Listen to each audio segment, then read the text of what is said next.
15 March, aides of मार्च, वो दिन जिसके बारे में सूदसेयर ने चेतावनी दी थी, वो दिन जिसके बारे में कैलिफोर्निया ने सपना देखा था, वो दिन जिसके लिए कैशियस ने महीनों प्लानिंग की थी, वो दिन जिसके लिए ब्रूटस ने रात भर जागकर अपने आप को कन्विंस किया था, वो दिन आ गया है। और आज जूलियस सीजर एक्ट 3 में हम देखेंगे कि एक हत्या से कैसे एक पूरी दुनिया बदल जाती है, कि एक स्पीच से कैसे एक पूरा शहर जल उठता है, और कि कैसे एक आदमी जिसे सब इग्नोर कर रहे थे वो अकेला एक्ट 3 का सबसे पावरफुल इंसान बन जाता है।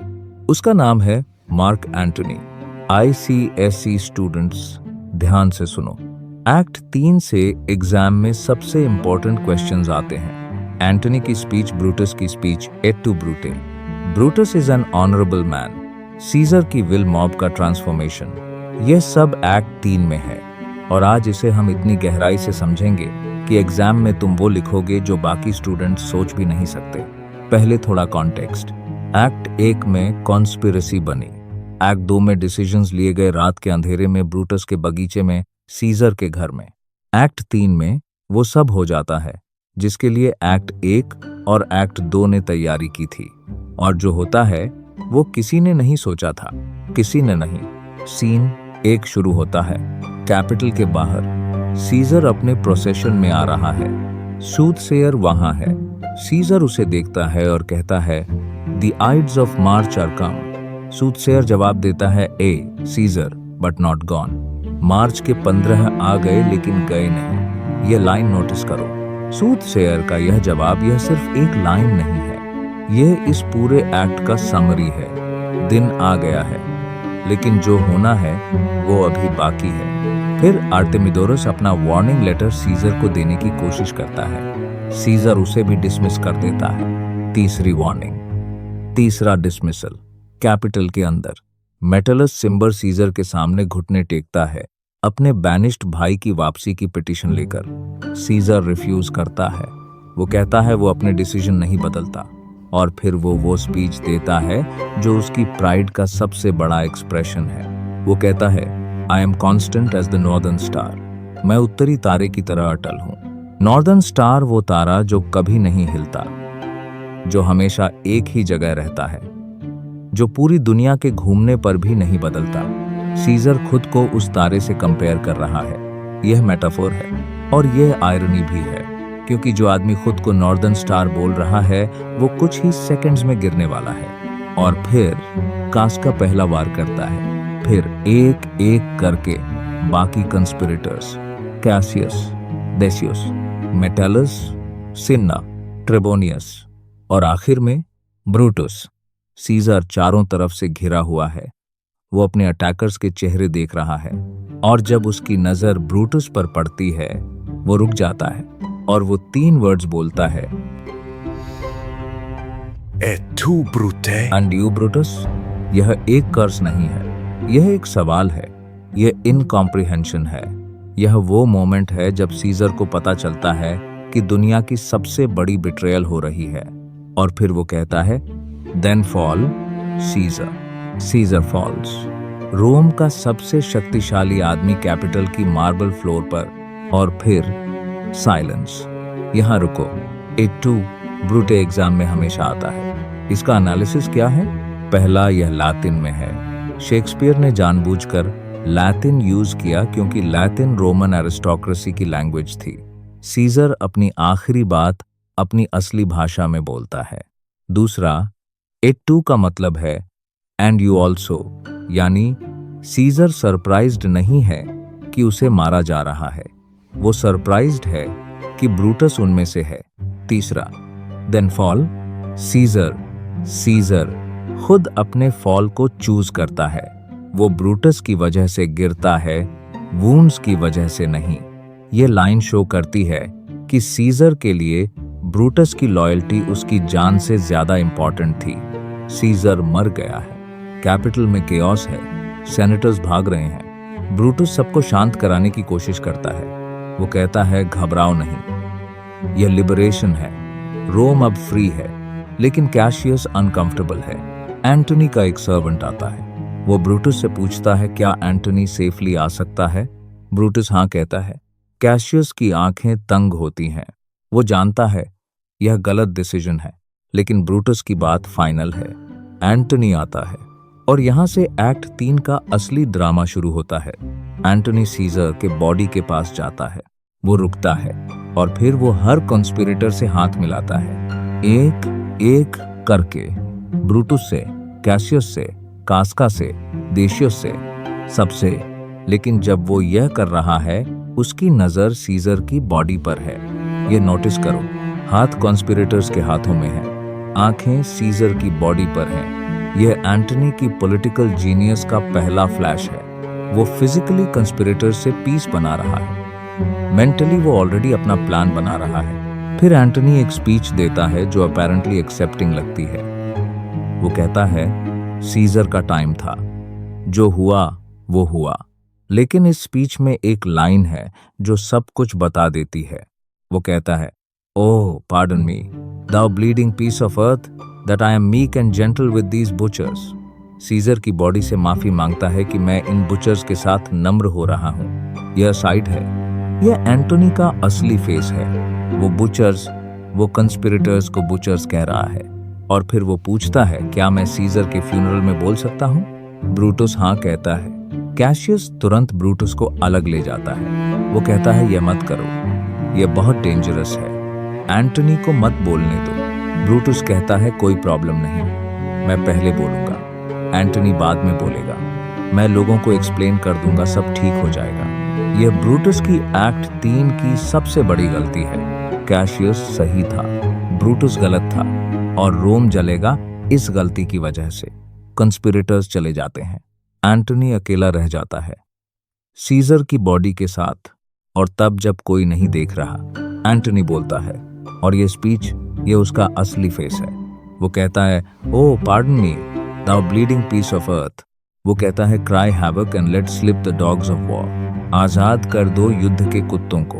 यह लाइन याद रखो, एंटनी यहां से प्लान कर रहा है। वो केओस अनलीश करेगा, वो सिविल वॉर लाएगा, वो रोम को जला देगा सीजर की रिवेंज के लिए। और वो प्रोफेसी करता है जो आगे एक्ट्स 4 और 5 में सच होगा। Scene 2, forum. भीड़ इकट्ठी है, ब्रूटस पहले बोलता है। और यहाँ एक बहुत इंपॉर्टेंट डिटेल है जो एग्जाम में डिस्टिंग्विश करती है। ब्रूटस की स्पीच प्रोज में है, एंटनी की स्पीच वर्स में है। यह शेक्सपियर का डिलिबरेट चॉइस है। Prose plain, direct, unemotional reason की language, verse musical, rhythmic, emotional feeling की लैंग्वेज। ब्रूटस रीजन से बात करता है, एंटनी इमोशन से। और क्राउड, जो भी ह्यूमन बीइंग्स हैं, इमोशन को रीजन से ज्यादा क्विकली रिस्पॉन्ड करती है। ब्रूटस की स्पीच, वो कहता है, रोमन्स, मैं तुमसे तुम्हारी ऑनर की कसम खाकर बात करता हूँ। सीजर मेरा दोस्त था, लेकिन रोम मुझे उससे भी ज्यादा प्यारा है। सीजर एम्बिशियस था, इसलिए मैंने उसे मारा। क्या तुम सीजर के स्लेव बनना चाहते थे या रोमन सिटीजन्स रहना चाहते थे? The crowd cheers. वो ब्रूटस को किंग बनाना चाहते हैं। यह आयरनी नोटिस करो, ब्रूटस ने सीजर को इसलिए मारा कि कोई किंग ना बने, और क्राउड ब्रूटस को किंग बनाना चाहती है। लेकिन ब्रूटस को यह आयरनी नजर नहीं आती। वो क्राउड को शश करता है और सबसे बड़ी गलती करता है, वो फोरम छोड़कर चला जाता है। एंटनी के बोलने से पहले वो सोचता है उसने एक्सप्लेन कर दिया, सब ठीक है, जाना ठीक है। लेकिन जो आदमी चेस बोर्ड छोड़ देता है, उसके पीसेस को अपोनेंट मूव करता है। एंटनी आता है और वो अपनी स्पीच शुरू करता है, जो हिस्ट्री की सबसे ब्रिलियंट स्पीच है। Friends, Romans, countrymen, lend me your ears. 3 words, friends, Romans, countrymen. Notice करो इनका ऑर्डर। फ्रेंड्स पहले, पर्सनल कनेक्शन, रोमन्स दूसरे, सिविक आइडेंटिटी, कंट्रीमैन तीसरे, कम्युनिटी, और फिर lend me your ears, not give, lend. वो कहता है, मैं कुछ मांग नहीं रहा, मैं सिंपली बोरो कर रहा हूं तुम्हारा ध्यान। यह रिटोरिकल जीनियस है। फिर एंटनी कहता है, I come to bury Caesar, not to praise him. मैं सीजर को दफनाने आया हूं, उसकी तारीफ करने नहीं। यह झूठ है, लेकिन इस झूठ को सुनकर क्राउड रिलैक्स हो जाती है, क्योंकि ब्रूटस ने कहा था एंटनी बस यूलोजी देगा। और एंटनी पहली ही लाइन में कंफर्म कर रहा है कि वो कुछ कंट्रोवर्शियल नहीं करेगा। ट्रस्ट एस्टैब्लिश हो गया। और अब असली गेम शुरू होता है। Brutus is an honourable man. Antony ये लाइन 7 बार बोलता है। पहली बार अपेरेंटली सिंसियर, दूसरी बार स्लाइटली क्वेश्चनिंग, तीसरी बार द डाउट इज एंटरिंग, चौथी बार द आयरनी इज विजिबल, पांचवी बार ओपन सार्केज्म, छठी बार डेवस्टेटिंग, सातवीं बार the word honourable has been destroyed. यह अनाफोरा है, यह रेपिटिशन है, यह रेटोरिक का सबसे पावरफुल वेपन है। एंटनी ने ब्रूटस पर डायरेक्टली एक भी एक्यूजेशन नहीं लगाई। उसने सिंपली एक फ्रेज रिपीट किया जब तक वो फ्रेज अपना ऑपोजिट मीनिंग नहीं कैरी करने लगा। यह एग्जाम में हमेशा पूछा जाता है और फुल मार्क्स के लिए ये एक्सप्लेन करो कि हर रेपिटेशन के साथ एंटनी किसी न किसी एविडेंस से उस फ्रेज को कॉन्ट्रडिक्ट करता है। पहले सीजर ने पॉम्पे के रैंसम को ट्रेजरी में दिया। Ambitious, Brutus is an honourable man. फिर सीजर ने 3 बार क्राउन रिफ्यूज किया। Ambitious, Brutus is an honourable man. फिर सीजर ने वीप किया जब पुअर लोग रोए। Ambitious, Brutus is an honourable man. हर एग्जाम्पल सीजर की गुडनेस को प्रूव करता है। हर एग्जाम्पल के बाद Brutus is an honourable man अधिक सार्कास्टिक होता जाता है। फिर एंटनी सीजर की विल निकालता है। वो कहता है ये सीजर की विल है। क्राउड एक्साइट हो जाती है। एंटनी कहता है नहीं नहीं, मैं ये नहीं दिखाऊंगा। अगर तुम ये सुनोगे तो तुम आग पकड़ लोगे। क्राउड और एक्साइट हो जाती है। यह एंटनी की थिएट्रिकल जीनियस है। वो विल को विदहोल्ड करता है ताकि क्राउड उसे और डेस्परेटली चाहे।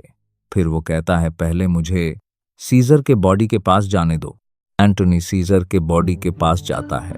वो सीजर का मैंटल उठाता है, वो क्लोक जो सीजर पॉम्पे के साथ जीत के दिन पहने था, और वो एक एक वूंड की तरफ इशारा करता है। यह वूंड कास्का ने किया, यह कैसियस ने, यह ब्रूटस ने, और यहां वो कहता है for Brutus as you know was Caesar's angel. Brutus Caesar का सबसे प्यारा था, और जब ब्रूटस ने वो नाइफ मारा, this was the most unkindest cut of all. यह सबसे क्रूअल कट था। और यहाँ एंटनी वीप करता है, और क्राउड जो पहले ब्रूटस को चाहती थी वो अब रो रही है। एंटनी की ग्रीफ रियल है, लेकिन उसकी टाइमिंग पॉलिटिकल है। फिर एंटनी विल रिवील करता है सीजर ने हर रोमन सिटीजन को 75 द्राखमास दिए हैं। सीजर ने अपने प्राइवेट गार्डन्स रोम को दिए हैं सबके घूमने के लिए। क्राउड पागल हो जाती है। वो जो आदमी जिसे कॉन्स्पिरेटर्स ने एम्बिशियस टायरेंट बताया था, उसने अपनी मौत में भी रोम को गिफ्ट किया। यह मोमेंट, यह पूरे एक्ट का टर्निंग पॉइंट है। क्राउड अब ब्रूटस के पीछे नहीं है। क्राउड अब कॉन्स्पिरेटर्स को ढूंढ रही है। Cry havoc and let slip the dogs of war. Antony ने वो किया जो उसने प्रॉमिस किया था। और एंटनी की स्पीच का closing line, here was a seizure when come such another. यहाँ एक सीजर था, ऐसा दूसरा कब आएगा? 7 वर्ड्स, एक complete political argument. Caesar irreplaceable था। रोम ने जो खोया वो वापस नहीं आएगा, और जिन लोगों ने यह किया वो रोम के दुश्मन हैं। सीन 3। यह सीन बहुत छोटा है लेकिन बहुत इंपॉर्टेंट है। सिन्ना, एक कवि जिसका नाम सिन्ना है, वो सड़क पर निकलता है। मॉब उसे पकड़ लेती है। वो पूछती है तुम्हारा नाम क्या है? वो कहता है सिन्ना। मॉब कहती है सिन्ना, वो कंस्पिरेटर है, मारो उसे। वो कहता है नहीं नहीं, मैं सिन्ना द पोएट हूं, सिन्ना द कंस्पिरेटर नहीं। मॉब कहती है कोई फर्क नहीं, नाम सिन्ना है, मारो। और वो उसे मार देती है। एक निर्दोष आदमी, सिर्फ इसलिए उसका नाम वही था जो एक कंस्पिरेटर का था। यह सीन शेक्सपियर की सबसे डार्क ऑब्जर्वेशन है। Democracy without reason, mob without direction. एक स्पीच ने एक शहर को इतना अंधा कर दिया कि वो सोचना बंद कर दिया। यही एक्ट 3 का सबसे बड़ा वार्निंग है। अब बात करते हैं उन हिडन इनसाइट्स की जो एग्जाम में तुम्हें दूसरों से अलग करेंगी। पहली इनसाइट ब्रूटस की स्पीच प्रोज में है और एंटनी की वर्स में। यह सिंपली स्टाइल का फर्क नहीं है। प्रोज रीजन की लैंग्वेज, वर्स इमोशन की लैंग्वेज। शेक्सपियर यह दिखा रहा है कि इमोशन रीजन को ऑलवेज हरा देती है। जो टीचर या स्टूडेंट यह नोटिस करता है वो ऑटोमेटिकली उस स्टूडेंट से बेहतर है जो सिर्फ स्पीच का कंटेंट याद करता है। दूसरी इंसाइट, एंटनी 3 बार विल को हाइड करता है। पहले मेरे पास विल है, दूसरे लेकिन मैं नहीं दिखाऊंगा, तीसरे आग मत लगाओ तब दिखाऊंगा। यह विथहोल्डिंग एज मैनिपुलेशन है। जो चीज तुम्हें नहीं दी जाती उसे तुम ज्यादा चाहते हो। यह साइकोलॉजिकल प्रिंसिपल है जिसे एंटनी 2000 साल पहले यूज कर रहा था। तीसरी insight, I am no orator as Brutus is. Antony ये क्लेम करता है कि वो कोई ओरेटर नहीं है, लेकिन वो पूरी प्ले का सबसे ब्रिलियंट ओरेटर है। यह लाइन खुद एक रेटोरिकल डिवाइस है, अपोफेसिस, जिसमें तुम कहते हो मैं यह नहीं कहूंगा और फिर वही कहते हो। चौथी इंसाइट, सिन्ना द पोएट सीन। यह सीन इनसिग्निफिकेंट नहीं है, यह मॉब की साइकोलॉजी का डेमोन्स्ट्रेशन है और यह फोरशैडोइंग है कि रोम में जो केओस आया है उसमें निर्दोष भी मरेंगे। पांचवी इंसाइट, एंटनी की स्पीच में सीजर्स वुंड्स को डम माउथ्स कहा गया है। The wounds of Caesar have voices. Dead Caesar जो नहीं बोल सकता वो अपने वुंड्स के जरिए बोलता है और एंटनी उसका इंटरप्रेटर है। यह metaphor Caesar's wounds as mouths, यह एग्जाम में हमेशा पूछा जाता है। अब एग्जाम टिप्स। पहला tip, Brutus versus Antony speech comparison. यह एक्ट 3 का सबसे इंपॉर्टेंट कंपैरिजन है। इसे इस स्ट्रक्चर में लिखो। Brutus prose, Antony verse. Brutus logical, Antony emotional. Brutus general arguments, Antony specific examples. Brutus abstract concepts, Rome, liberty, honour. Antony concrete, evidence, will, wounds, mantle. Brutus leaves before Antony speaks. Antony has the last word. Result, Brutus fails. Antony succeeds. दूसरा tip, Antony की speech के literary devices. Anaphora, Brutus is an honorable man, repeated 7 times. Rhetorical questions. Did this in Caesar seem ambitious? Apostrophe, O judgment, thou art fled to brutish beasts. Metaphor, Caesar's wounds as dumb mouths. Dramatic irony, I am no orator as Brutus is. Climax, revelation of the will.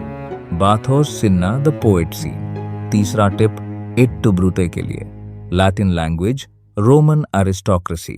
And you also, surprise नहीं, incomprehension. Then fall, Caesar voluntary acceptance. Caesar की loyalty Brutus के लिए जान से ज्यादा। चौथा tip, Caesar की northern star speech. Metaphor, northern star as constancy. Irony, constant man falls seconds later. Hubris, excessive pride before fall. Tragic flaw, pride as Caesar's ultimate downfall. पांचवी tip, Antony's soliloquy. Cry havoc and let slip the dogs of war. यह एंटोनी का real face है। Civil war की prophecy.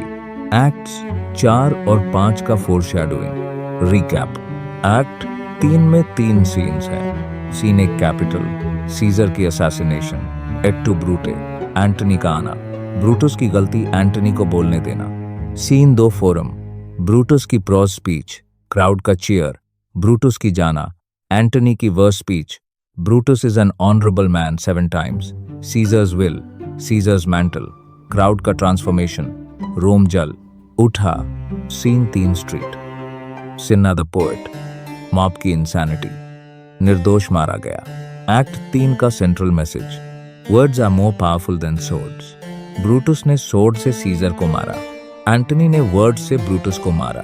And words कभी वापस नहीं आते। जो बोल दिया वो बोल दिया, जो रोम को बता दिया वो बता दिया, और जो ट्रूथ एक झूठे फ्रेम में रख दी गई वो ट्रूथ झूठ बन जाती है। एंटनी ने यह साबित किया, शेक्सपियर ने यह टीच किया, एंड वी 400 साल बाद यह सीख रहे हैं, क्योंकि यह लेसन आज भी उतना ही ट्रू है। देखो अपने आसपास, हर इलेक्शन में, हर न्यूज चैनल पर, हर सोशल मीडिया पोस्ट में, friends, Romans, countrymen, lend me your years, कोई ना कोई एंटनी हमेशा बोल रहा है। सवाल यह है, क्या हम सुन रहे हैं या सिर्फ फॉलो कर रहे हैं? जूलियस सीजर एक्ट 3 को ध्यान से पढ़ो। हर लाइन में एक लेसन है, हर सीन में एक मिरर है, और वो मिरर आज की दुनिया दिखाता है। सब्सक्राइब करो, एक्ट 4 आ रहा है।